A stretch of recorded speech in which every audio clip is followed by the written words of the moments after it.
The message came through the old relay station on a frequency nobody used anymore. Captain Min stood on the bridge of the UES Indomitable and stared at the screen. The translation was rough, broken in places, but the meaning was clear enough. Someone was dying out there. A lot of someones. "Play it again," he said. The communications officer touched her console. Static filled the bridge, then a voice. It sounded strange, like wind chimes and bells mixed together. "This is Ambassador of the People. We are under attack. The swarm has come to our worlds. We cannot stop them. Our defenses fail. Our people die. Please, anyone who receives this message, we beg for help. We are at coordinates." More static. Then silence. Commander stood beside Min. She had fought in the resource wars back on Earth. She knew what desperation sounded like. "Sir, we should respond." "We don't even know who they are," said Lieutenant One from the weapons station. "Could be a trap." "Could be," Min agreed. He looked at the star map. The coordinates were 3 weeks away at full speed. 3 weeks there, 3 weeks back. If they went, they would be gone for months. But that didn't sound like a trap. That sounded like someone watching their world burn. Dr. Jin entered the bridge. She was young for a chief medical officer, but she had steady hands and a good heart. "I heard the message in Medical Bay. Are we going?" "That's not my decision," Min said. "That's Earth's decision." He sent the message back home. It took 6 hours for the signal to reach Earth Command, 6 more hours for the response. Min spent those 12 hours reading everything they had about deep space. There was not much. Humanity had only left their solar system 30 years ago. They had found empty worlds, old ruins, and silence. They thought they were alone. Now they knew different. The response came from Admiral Han himself. The old man's face filled the screen. He looked tired. "Captain Min, Earth Command has reviewed the distress signal. We are authorizing a response mission. You will take a fleet of 5 ships. The Indomitable will lead. The carriers and will provide fighter support. The frigates and will provide escort." Min felt his chest tighten. 5 ships, 2,000 people. "Sir," he said carefully, "we don't know what we're flying into. We don't know if we can help." "No, we don't," Han said. "But we know what happens when good people do nothing. You have your orders, Captain. Bring our people home safe. And if you can, bring those aliens home safe too." The screen went dark. It took 2 days to gather the fleet. Min called a meeting with all the ship captains. They met in the Indomitable's briefing room. Captain Borov arrived first. She was a fighter pilot before she became a captain. She still flew sometimes just to keep her skills sharp. Captain Wu came next. He was quiet, thoughtful. The frigate captains, Ho and Ira, were twins. They finished each other's sentences. "We're really doing this?" Bora asked. "Flying into unknown space to fight unknown enemies for unknown aliens?" "Yes," Min said simply. "Good," she grinned. "I was hoping you'd say that." They spent 3 days planning. Dr. Jin prepared medical supplies. She didn't know what alien biology looked like, but she packed everything she could think of. Lieutenant One checked every weapon system twice, then checked them again. Commander drilled the crew on emergency procedures. Lieutenant Jinwoo, the young pilot, came to Min's office the night before they left. "Sir, can I ask you something?" "Of course." "Why are we doing this? These aliens, they're not our people. We don't owe them anything." Min leaned back in his chair. "You're right, we don't owe them anything. But let me ask you something. If you were dying and you sent out a call for help, would you want someone to answer?" Jinwoo thought about it. "Yes, sir." "Then that's why." The fleet left Titan Station on a Tuesday morning. Earth time, anyway. Time didn't mean much in space. Min watched his home station shrink in the rear view. He wondered if he would see it again. The journey took 23 days. They traveled through empty space, past dead stars and frozen rocks. On the 19th day, they picked up another signal. This one was not a distress call. It was a battle report. The translation was better this time. The voice belonged to someone named Admiral. All coalition forces fall back to defensive line 7. Repeat, fall back. The swarm has broken through Sector 9. We cannot hold them. Coalition said, there's more than one species. Sounds like it, Min said. He increased speed. The ships pushed their engines hard. They had to arrive soon or there might be no one left to save. On day 23, they entered the system. What they saw made them stop. The space was full of ships, hundreds of them. Some were beautiful with curved hulls and glowing lights. Others looked like flowers made of metal, but they were all running, all retreating, and behind them came the swarm. The ships looked like insects, dark and chitinous, with too many legs and mandibles that could crush metal. There were thousands of them. They moved together like a school of fish, all turning at once, all attacking as one. My God, whispered. Min opened communications. This is Captain Min of the United Earth ship Indomitable. We received your distress call. We're here to help. There was a long silence. Then a new voice came through, speaking careful, accented English. This is Admiral of the Galactic Coalition. You are human, from Earth. Yes. Another pause. You should not have come. Your ships are too small. You will die here. Min looked at his crew. They looked back at him. Not one of them looked afraid. Maybe, he said, but we're here anyway. Tell us where you need us. The first battle was about to begin. Admiral looked nothing like Min expected. The alien appeared and for a moment, nobody on the bridge knew what to say. Had 4 arms, skin that shimmered like oil on water, and eyes that were too large and too kind. You actually came, said, and his voice carried something that might have been hope. When I saw your ships on sensors, I thought perhaps my mind was failing. We're real, Min said, and we're ready to fight. Fight? Upper arms made a gesture that the translator couldn't interpret. You have 5 ships, the swarm has thousands. You do not understand, they do not stop, they do not negotiate, they only consume. Then we'll make them choke, Commander said from beside Min. Stared at her. You speak of violence so easily. Violence is easy, replied. It's peace that's hard. The coalition fleet held position near the 4th planet. Min could see them on sensors now. 47 ships from different species, all beautiful, all retreating. The human ships looked brutal next to them. All sharp angles and heavy armor. No elegant curves, just function and firepower. We should meet, Min said. Face to face, plan our strategy. Strategy? Sounded confused. We have only one strategy. We defend until our shields fail, then we retreat. We have been retreating for 6 months. Then it's time to try something new, Min said. The meeting took place on a coalition station near the planet. Min brought Commander, Dr. Jin, and Lieutenant 1. When they stepped off their shuttle, they found themselves surrounded by aliens. So many aliens, tall ones, short ones, ones that floated, ones that crawled. They all stared at the humans. One alien who looked like a walking crystal reached out a hand to touch face, stood very still. Fascinating, the crystal alien said. You are solid, dense, heavy. How do you even move? Carefully said. Met them in a large chamber. The gravity was lighter than Earth normal. Min felt like he could jump over a building. The other aliens seemed comfortable. Please, said, sit. We have much to discuss. They sat at a table that looked like it was grown rather than built. Had food brought out. The humans looked at the dishes and couldn't identify a single thing. You honor us, Min said carefully. He didn't want to offend. Dr. Jin pulled out a scanner. She waved it over the food. Captain, these dishes contain compounds that are toxic to human biology. Every alien in the room went very still. Toxic, said. I am so sorry, I did not mean to poison you. It's fine, Jin said. You didn't know. She pulled out a ration pack from her bag. We brought our own food. She opened the pack. The smell of coffee and spiced meat filled the room. 3 aliens immediately fainted.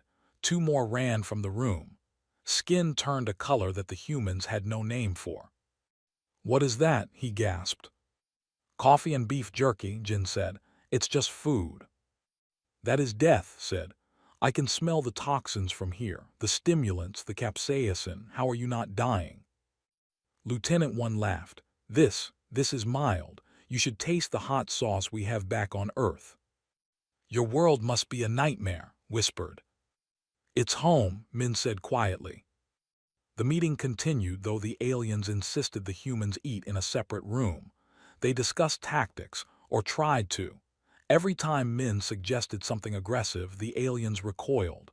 Board enemy ships, impossible, ramming speed, insanity, fight at close range, suicide. "How do you fight it all?" finally asked, frustrated. "We maintain our shields," explained. "We fire from long range. When our shields weaken, we retreat to recharge them. This is how civilized species conduct warfare." "And how's that working out?" asked. "Silence." "Perhaps," said carefully, "you could show us your methods." The demonstration happened the next day. A small scout group appeared at the edge of the system, 12 ships. The coalition fleet immediately began to fall back. The human fleet moved forward. "What are they doing?" Watch from his command ship. "They have no shields." The Indomitable accelerated. Behind it, fighters launched from the end. 50 small craft moving fast headed straight for the. Lieutenant Jinwoo was among them. He had never fought real combat before. The simulators were one thing. This was different. His hands shook as he gripped the controls. Then his squadron leader's voice came through. "Remember your training, watch your six, and if you get hit, make it count." They opened fire. Their weapons were organic, spitting acid and spines. The human fighters dodged, weaved, and returned fire. Rail guns and missiles. Simple, brutal, effective. Jinwoo's fighter took a hit. Acid ate through his port wing. He felt the ship start to spin. For a moment, panic seized him. Then he saw a ship ahead. Large, important looking. "This is Jinwoo," he said into the radio. "I'm hit, going out on my terms." "Negative," his squadron leader shouted. "Eject." "No ejection pods in range," Jinwoo said. It was true, he was too far from the fleet. "But I can reach that big one." He pointed his dying fighter at the ship and pushed the throttle to maximum. On the coalition command ship, watched the human fighter accelerate. Watched it slam into the vessel. Watched both ships explode in a ball of fire. "He killed himself," whispered. "He deliberately killed himself." "He took one of their command ships with him," said another coalition officer. "But he died, he chose to die." On the Indomitable, Min heard the report. Another pilot gone. He closed his eyes for a moment, then opened them. "All fighters continue the attack. Make his sacrifice count."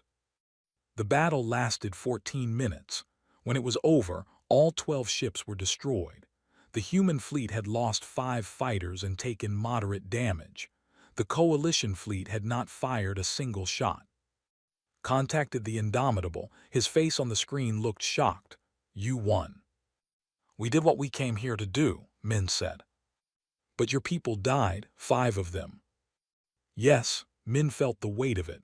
5 families back on Earth would get messages. 5 empty bunks in the barracks. War has a cost. "I do not understand," you said. "You come to help strangers. You fight without shields. You sacrifice yourselves. What kind of species are you?" Min thought about Earth, about the storms and the predators and the diseases, about the wars humanity had fought against each other, about everything that made humans what they were. "We're the species that survives," he said, "no matter what it takes." The main fleet arrived 3 days later, not dozens of ships, not hundreds, thousands. They filled the sensors like a swarm of locusts blotting out the stars. Sergeant stood in the Marine barracks, checking her squad's equipment. 20 Marines, all volunteers, all ready to do something the coalition said was impossible. They were going to board a hive ship. "You really think we can pull this off?" Private Min asked. He was young, maybe 20. This was his first deployment. We don't have to think, said. We just have to do. The plan was simple. The Indomitable would get close to a hive ship, very close. The Marines would launch in boarding pods, cut through the hull, and destroy the ship from inside. Captain Min had explained it to Admiral, who had simply stared in horror. You cannot, had said. No species has ever attempted boarding actions. The ships are filled with acid. The corridors are death traps. You would be slaughtered. Probably, Commander had agreed. But one hive ship controls hundreds of smaller vessels. Kill the hive and those ships lose coordination. They become easy targets. But your people will die. Yes, said. Some will, but others will live because of it. Now and her squad sat in the boarding pod, waiting for launch. The pod was barely large enough for all of them. It smelled like sweat and fear, and the cheap coffee from the mess hall. 30 seconds, the pilot said. Checked her weapon one more time. It was a simple rifle, nothing fancy, but it would fire in zero gravity, in acid rain, in vacuum. Human weapons didn't care about environment. They just worked. Launch. The pod shot from the Indomitable like a bullet. Through space, dodging fire, heading for the massive hive ship, felt her stomach drop. Then the pod hit the hull. Metal screamed. Cutting torches activated automatically. The pod's drill bit into the alien ship. 10 seconds to breach. Raised her rifle. The other Marines did the same. The front of the pod exploded inward. Beyond it was darkness and a smell like rotting meat.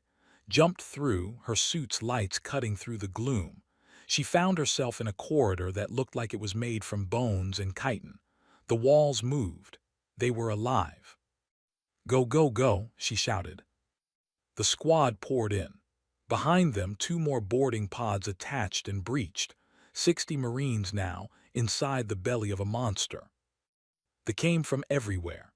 They moved on too many legs, with claws like swords and mandibles that could crush a person in their armor. But the Marines had fought in the tunnels of Mars during the resource wars. They knew close combat. They knew how to fight in the dark. Put 3 rounds through the head of a soldier. It fell, 2 more came. She dropped one, Min got the other. The squad moved forward, clearing room by room. The ship was a maze, but they had a tracker. It pointed toward the central chamber, toward the Hive Queen. On the Indomitable, Dr. Jin worked in medical bay. The first wounded came in from the fighter squadrons. She had never seen injuries like this. Acid had eaten through armor and flesh. One pilot had lost his entire arm. I need more plasma, she shouted to her nurses. We're running low, Nurse said. Then synthesize more. An alarm sounded, more wounded coming in. Jin looked up as they carried in Lieutenant One. Half his face was burned. He was unconscious. She ran to him, scanner in hand. How is he alive? De whispered. He's lost 40% of his blood. Because he's human, Jin said. She started treatment. Her hands moved fast, practiced. And humans don't die easy. One's eyes fluttered open. The ship. The ship is fine, Jin lied.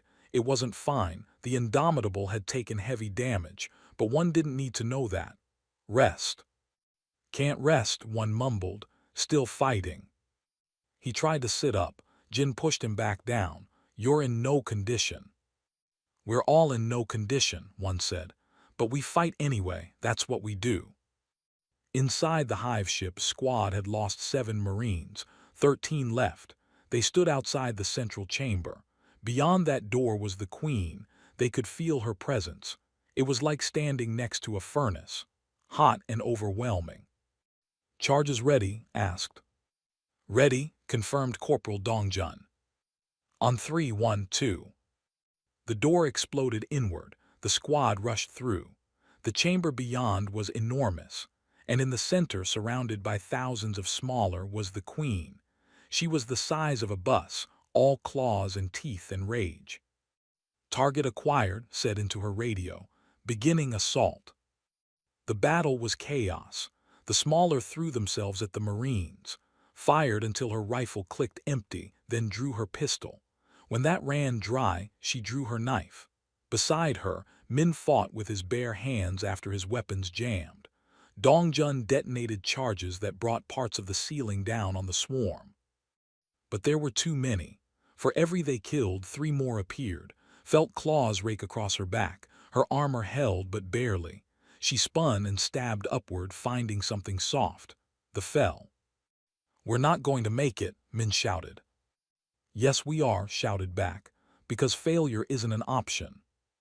She looked at the queen, looked at the explosive charges Dongjun had been carrying, had an idea, probably a stupid idea, but stupid ideas were better than no ideas.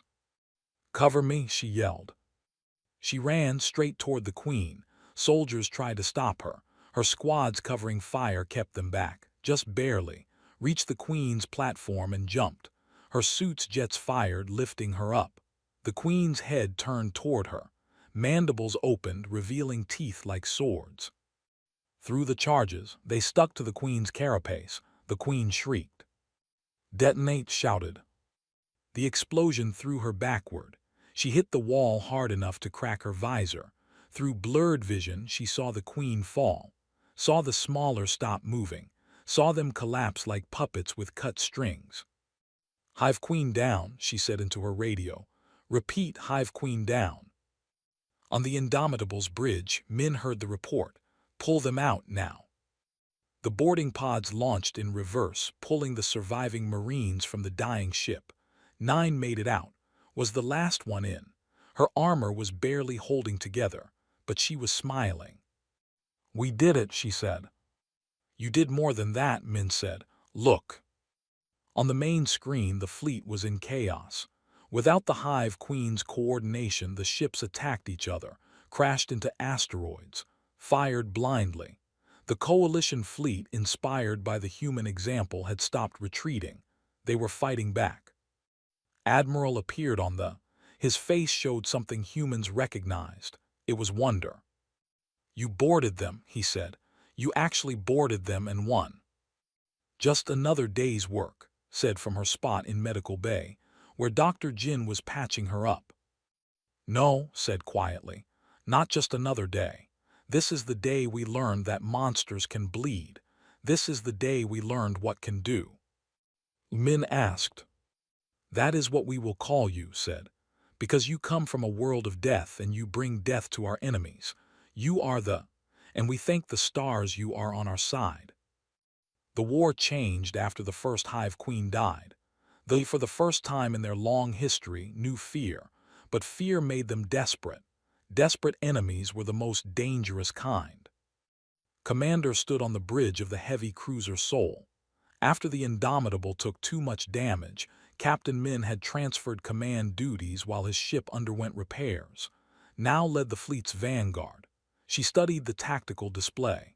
They were gathering at their staging world. Every ship they had left, all concentrating in one system. "They're going to make a final stand," she said to her tactical officer. "Or a final attack," Lieutenant Wu replied. "Intel says they're preparing to swarm the one massive assault. If they succeed, they'll wipe out the entire species." Clenched her jaw. In 3 months of fighting, she had seen what they did to conquered worlds. Nothing survived. Not people, not animals, not even the plants. Just empty husks of planets stripped of all life. "Then we stop them here," she said. "Send word to the fleet, we're going in." The combined human and coalition fleet gathered. 52 ships now. The coalition had built 5 new vessels using human design principles. Heavy armor, powerful weapons, no shields. The aliens were learning. Admiral Han contacted from his flagship. The old admiral had come from Earth with reinforcements after the first victories. He looked tired. This war was wearing on everyone. "Commander," he said, "they have 300 ships around their staging world. We have 52. The mathematics are not in our favor." "Since when do we care about mathematics?" asked. Han smiled. It was a sad smile. "Since I have to write letters to families back home, since I have to tell parents their children died in a war that isn't even ours." "It is ours," said quietly. "The moment we answered that distress call, it became ours." The fleet entered the system on a Tuesday. At least, it was Tuesday on Earth. Time meant less and less the longer they stayed in space. What mattered was the mission. What mattered was surviving long enough to complete it. Lieutenant Jinwoo, now a squadron commander after his previous leader died, led 40 fighters from the carrier. He had lost so many friends in this war. Every face in his squadron was new except three. Three survivors from the original group that arrived with the Indomitable. "Remember," he said over the squadron channel, "we're not here to win pretty. We're here to win, period. Hit hard, hit fast, and watch each other's backs." "Yes, sir," came the chorus of responses. The battle began at 700 hours. They came at them like a wave.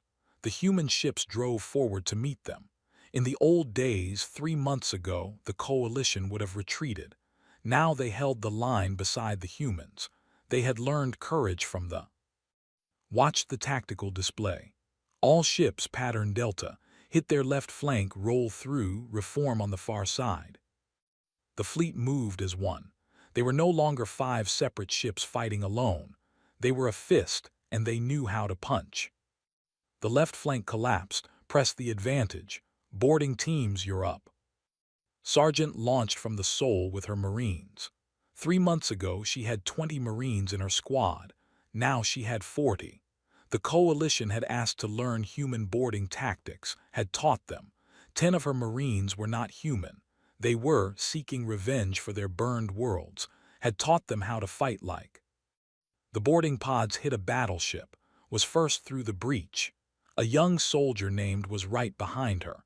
They looked like they were made from moonlight and silk. Fragile, but fought with the fury of someone who had lost everything and refused to lose anything more. "Clear left," shouted in accented English. "Clear right," responded another Marine. They pushed into the ship. They fought hard, but they were not prepared for mixed-species teams. The humans brought brutality. They brought speed. Together they were unstoppable. In space, the battle raged. Ships exploded. Lives ended. Captain Min, back in command of the repaired Indomitable, saw his friend Captain Bora's ship take a direct hit. The hull split open. Escape pods launched, but not enough. Never enough. "Damn it," Min whispered. "Sir," his communications officer said, "Captain Bora is hailing us." "Put her through." Bora's face appeared. Half the screen was static. She was bleeding.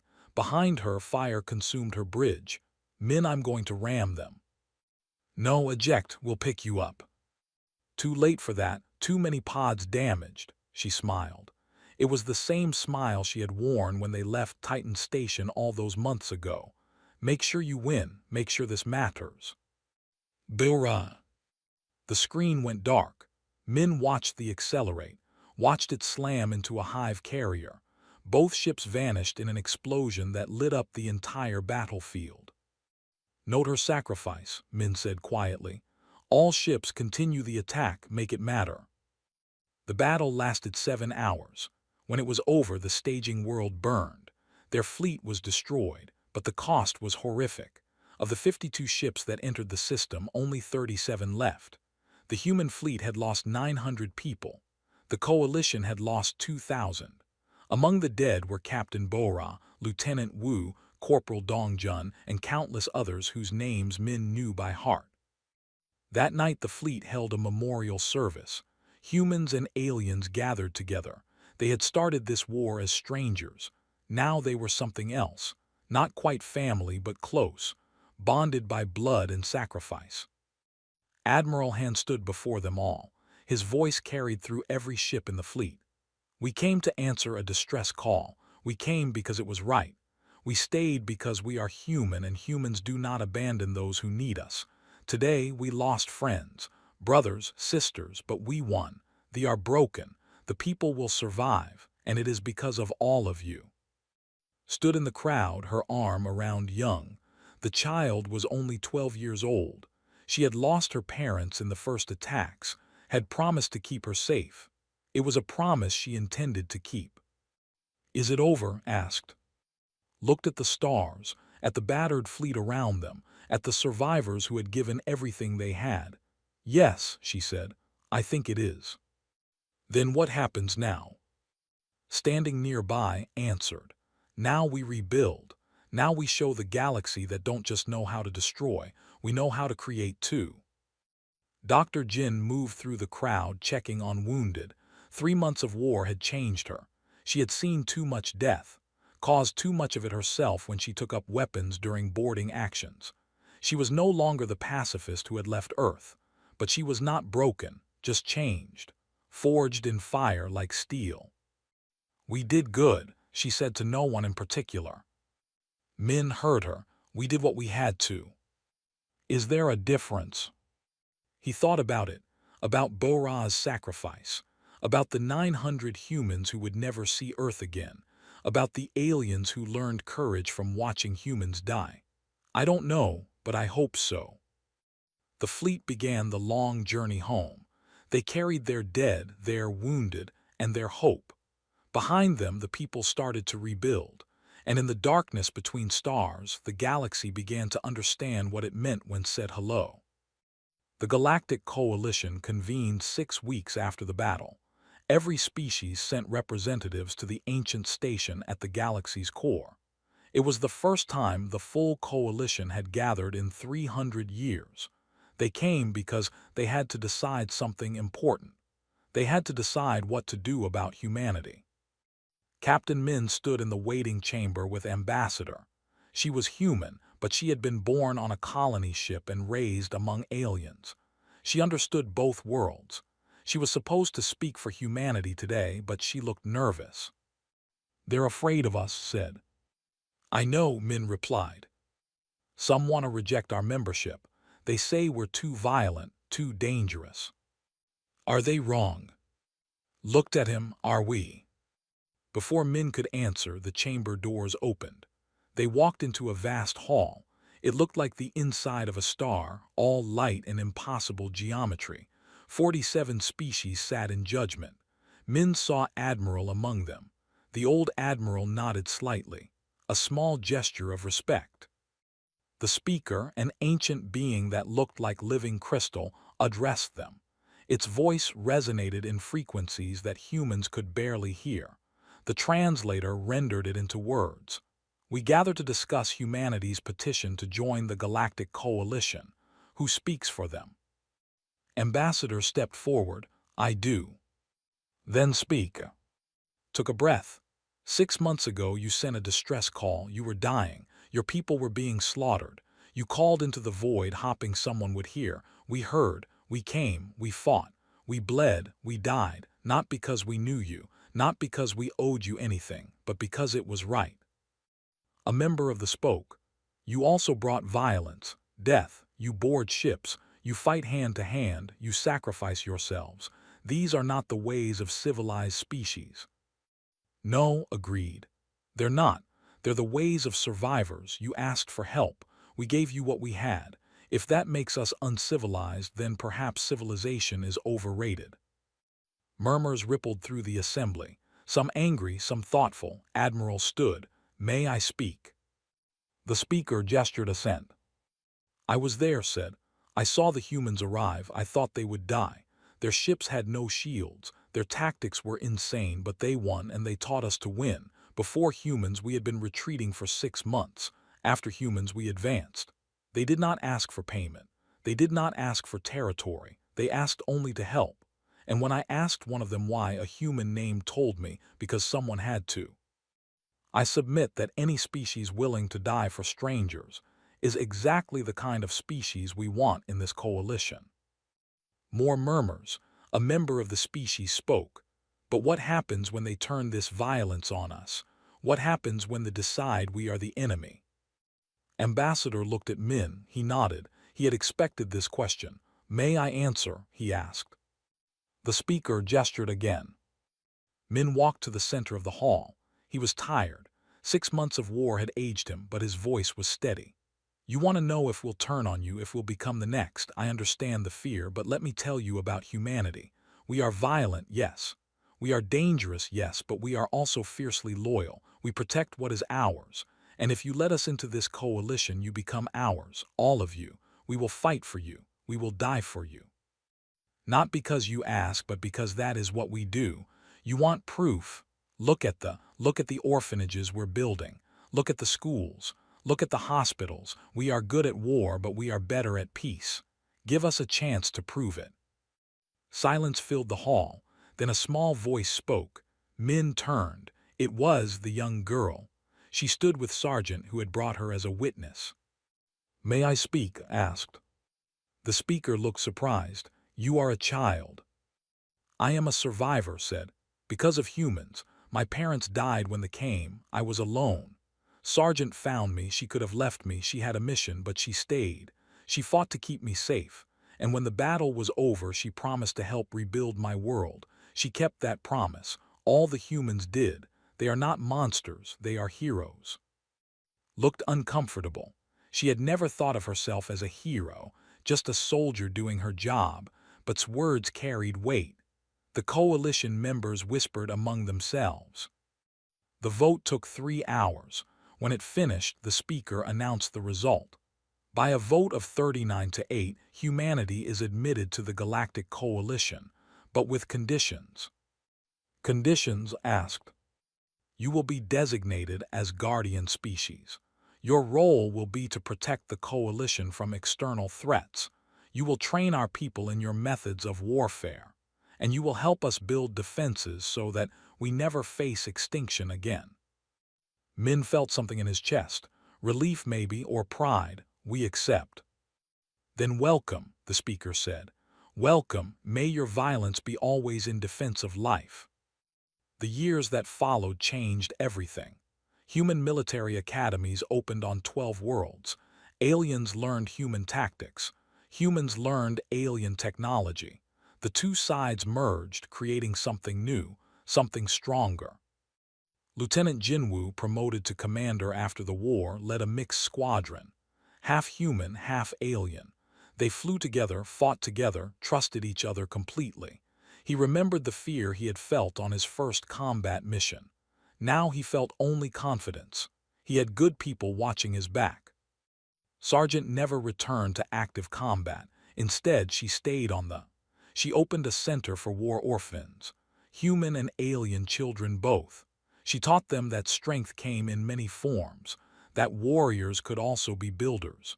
Grew up there, eventually becoming a teacher herself. Dr. Jin returned to Earth for 2 years. She needed time to process everything she had seen, everything she had done. When she came back to space, she led a medical research project, combining human resilience with alien technology, creating treatments that saved lives across the galaxy. Captain Min retired from military service. The war had taken too much from him, too many friends lost, too many nightmares. But he did not leave space. Instead, he became an ambassador. He traveled from world to world, building bridges between species, teaching aliens about humanity, teaching humans about the galaxy. Admiral Han stayed in command of the Coalition Defense Fleet. Under his leadership, the military grew strong, strong enough that when other threats appeared, they were ready. The galaxy had learned its lesson. Never again would they face extinction unprepared. 5 years after the war ended, a new distress signal arrived. A distant species under attack by raiders. The Coalition Defense Fleet prepared to respond.